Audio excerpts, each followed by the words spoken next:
one of the main parts of my background is I was on the Powhatan Board of Supervisors from 2008 through 2012 for a term. The third year I was the vice chair, and the fourth year I was the chair of the board. And one thing that I think causes unnecessary strife at the local level is elected school boards who have that have no taxing authority, and elected board of supervisors, elected board of supervisors that does have taxing authority.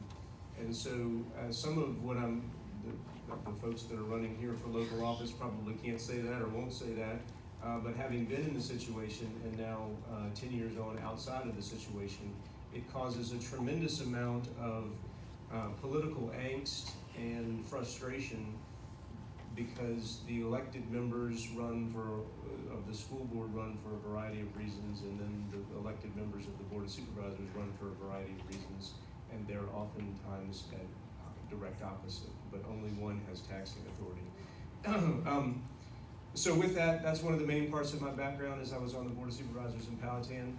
I was born and raised in Central Virginia, Chesterfield County. I ran as an independent in 2007 and won, and then ran as an independent in 2011 and was not successful. I've always had a background in technology. I've been self-employed or as a consultant for large organizations for my professional life. Once I got involved in local politics, I completed my bachelor's degree a little bit later than most in 2009, but then continued on with a graduate degree, a master's of public administration from VCU, completed that in 2015, and then felt like that wasn't enough, and so I continued on in a PhD program for public policy at VCU as well. Completed that coursework a year ago, and I'm in my dissertation phase on that. The last couple of years at the federal level and kind of the direction of the country have frustrated me, and I think frustrated a lot of folks. I always said I wasn't going to create trouble, but if trouble found me, that I might run again for office. And so over the last couple of years, I was thinking about that as I was completing my coursework, PhD coursework.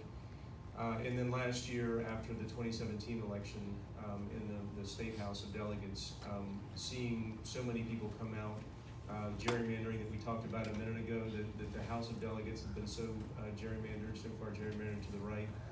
But when people come out, they can actually overcome the gerrymander every now and then. Man bites dog.